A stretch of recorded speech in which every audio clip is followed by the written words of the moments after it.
Jadi kita masak roti sardin ni hari Sabtu yang akan lepas ini siapa pasti kita bagi ubat kat kucing bahasa Shema. Lepas tu kita tanya yang kau puasa ke muka macam tak puasa je. Tu kita teman adik-adik ni dah habis itu dah. Lepas tu kita keluar, kita bye-bye kat adik-adik ni. Okey, bye-bye, kita pergi dulu cakap kat adik-adik manis. Lepas tu adik ni dia nak ikut kita. Lepas tu dia cakap-cakap asal kuku dia. Kita keluar memang betul-betul panas ni. Cuaca pun hot. Lepas tu ni kita pergi kedai bakery nak tengok, nak kira bajet nak beli biskut raya.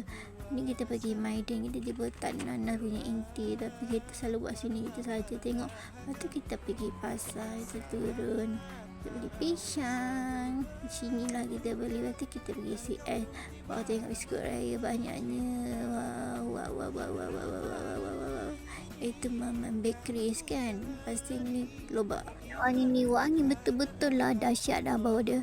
Lepas tu kita pergi pasar pula. Kita dah beli apa tu wet yang tinnya ni. Kita tak nak buka, kita pakai ujung jam je. Kita dapat buka tin apa whisky wet food ni. Itu kita korek-korek bagi kat dia orang dalam bekas. Tu kita bagi kat adik-adik correction tu. Lepas tu kita nak bagi ubat, nak letak kat mak dia okey. Tapi anak dia lari kot, dia jadi teruk agak lah.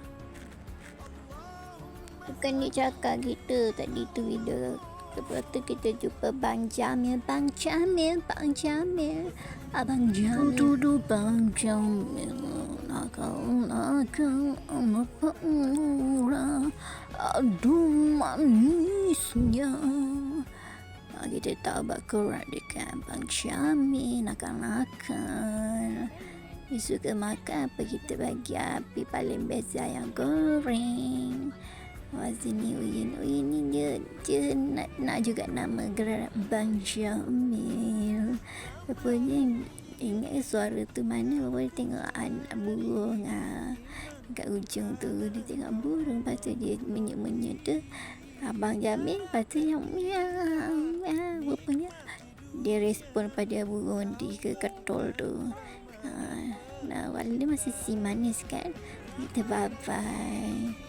Lepas tu kucing tu lari. Dia cakap kita tadi tunjukkan. Lepas tu kita pergi share, kita ambil barang Shopee yang kos perantaran tak ada tu.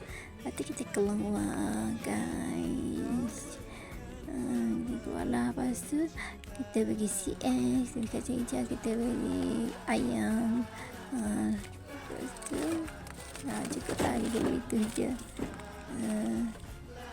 Lepas tu kita balik lagi, kita penat, kita balik. Lepas tu kita masak dapat pisang, bubur kacang. Lepas tu kita masak semua. Tapi tiba-tiba kita masak, dah habis siap masak ni, rekod ni. Pasti waktu nak berbuka tertumpah. Aduh, kita tanya abang ada gelak